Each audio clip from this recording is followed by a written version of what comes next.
우리 아이가 도대체 왜 공부를 하지 않을까? 라는 의문으로 밤잠을 설치한 적이 아마 있으실 겁니다. 핸드폰, 게임, 늦잠, 친구, 아이의 하루를 지켜보면 분노와 답답함에 가슴이 터질 것 같은 거 너무 잘 알고 있습니다. 15년 넘게 과외 수업을 하면서 500명 이상의 중하위권 고등학생들을 만나온 제 경험과 또 석학들의 논문을 통해서 오늘은 공부를 하지 않는 아이들을 어떻게 하면 공부하게 만들 수 있는지 그 핵심 비결을 함께 알아보겠습니다. 먼저 하나의 사실을 인정하고 시작하겠습니다. 공부를 하지 않던 고등학생 자녀를 공부하게 만드는 것은요, 정말 너무너무 어려운 일이에요. 이것을 학습의 동기화의 역설이라고 저는 부르겠습니다. 학습의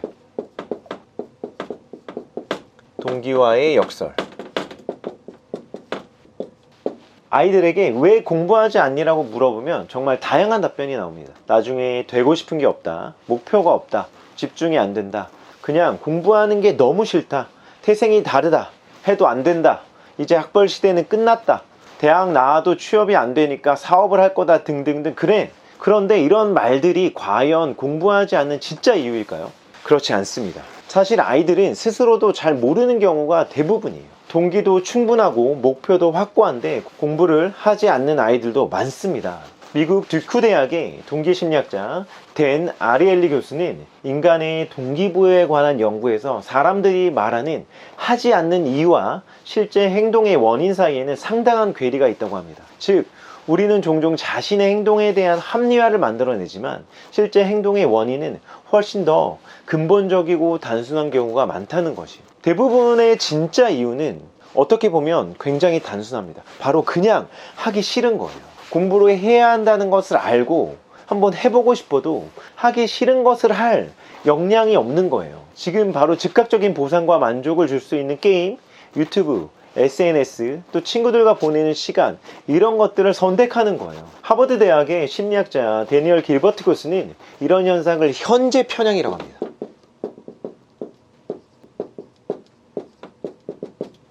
인간의 뇌는 진화적으로 먼 미래의 보상보다 즉각적인 보상에 더 강하게 반응하도록 설계되어 있다는 것이죠. 특히 청소년기에는 이런 현재 편향이 더욱 강하게 나타납니다. 사실 아이들도 공부를 열심히 해서 좋은 대학을 가고 좋은 직장을 얻는 것이 중요하다는 걸 누구나 알고 있어요. 그런데 먼 미래의 자신에게 줄 보상과 만족을 지금 현실로 당겨와서 가져오는 것이 아이들에게는 정말 힘든 일이에요. 이런 아이들을 데리고 앉혀서 공부를 왜 해야 되는지 설득하는 것이 과연 가능할까요? 안 됩니다.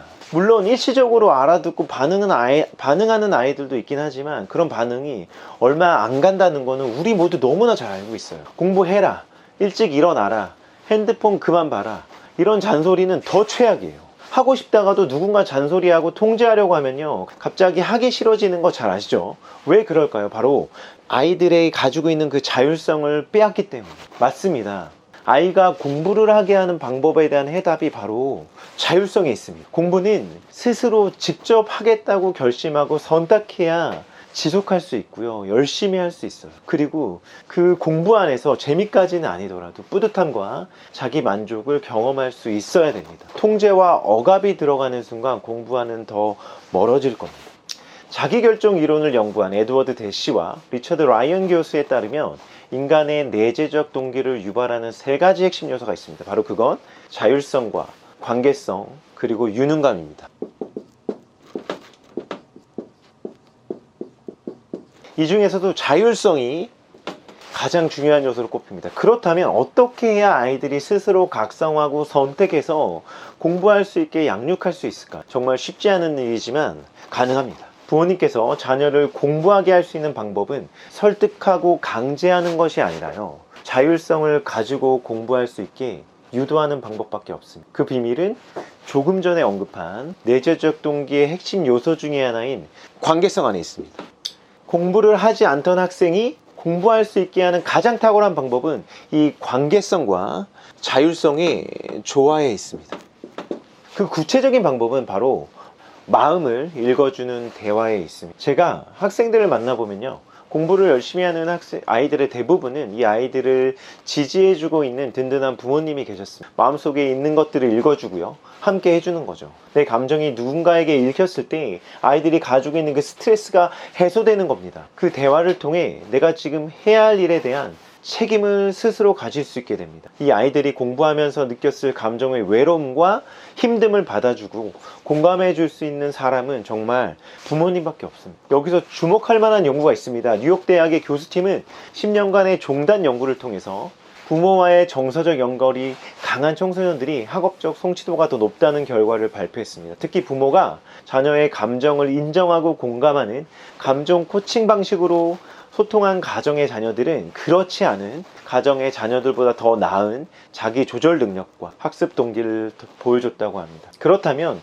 이 마음을 읽어주는 대화는 정확히 어떤 것일까요? 이것은 그랬구나 정도의 수준의 공감이 아닙니다. 아이의 입장으로 들어가 보는 거예요. 그때 느꼈을 감정을 읽어보는 거죠. 그래서 잘 모르겠으면 그때 느꼈을 감정을 물어보는 겁니다. 사람의 마음은 항상 옳은 거잖아요. 이 아이가 힘들다고 하면 힘든 거고 슬프다고 하면 슬픈 겁니다. 이게 뭐가 힘드냐고 말할 수 없는 거예요. 내가 그 상황에 가면 힘들지 않다고 해서 그 아이가 힘들지 않은 것이 아닙니다. 그러나 지금까지 잔소리만 하다가 이런 마음을 읽어주는 공감의 대화를 시작하려면 당연히 굉장히 어렵습니다. 관계가 어색해지고요, 쉽지 않습니다. 제가 개인적으로 팁을 드리자면요, 처음 이런 관계의 시작을 집이 아닌 여행이나 캠핑으로 시작하면 아이들과의 공감의 대화의 시작이 훨씬 수월할 수 있다고 생각합니다. 이런 마음을 읽어주는 대화가 이루어져야 자신의 이야기를 아이들이 시작하면서요, 공부에 대한 자율성을 이끌어낼 수 있습니다. 공부와 전혀 상관없이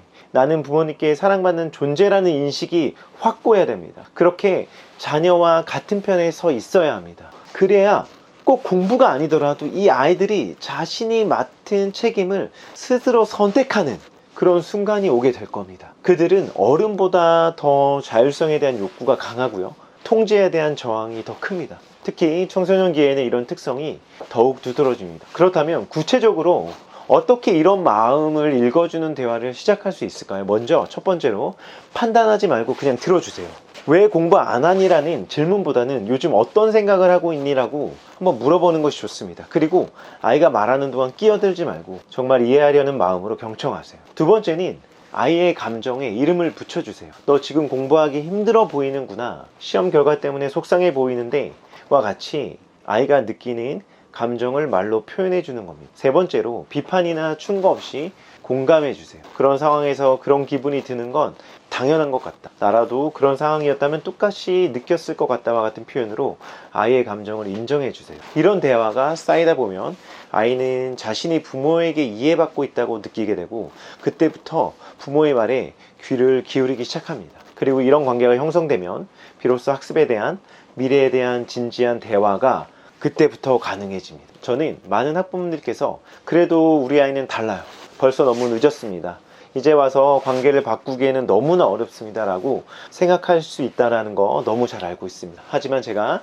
500명 이상의 그 아이들을 만나면서 배운 것이 있다면 그것이 바로 변화는 언제든지 가능하다는 사실입니다. 사실 연구에 따르면 부모, 자녀 관계의 어떤 질은 유아기나 아동기에만 중요한 것이 아니라 청소년기와 성년기에도 지속적으로 중요하다고 합니다. 즉 지금 시작해도 늦지 않았다는 것이. 마지막으로 저는 이런 과정이 쉽지 않다는 것을 압니다. 때로는 부모님 자신도 감정적으로 힘들고 인내심이 바닥날 때가 있을 겁니다. 그럴 때는 부모님도 잠시 숨을 고르고 자신의 감정을 돌보는 시간을 가져셔야 합니다. 부모님 자신이 정서적으로 안정되어 있어야 아이에게도 안정감을 줄 수 있기 때문입니다. 결국 아이가 공부를 하게 만드는 비결은 통제가 아닌 자율성을 키워주는 겁니다. 그리고 그 자율성을 키우는 핵심은 건강한 관계 안에서 바로 마음을 읽어주는 대화에서 시작됩니다. 여러분의 아이가 스스로 책임감을 가지고 공부할 수 있는 그날이 반드시 올 것입니다. 항상 그렇듯이 시청해 주셔서 감사합니다.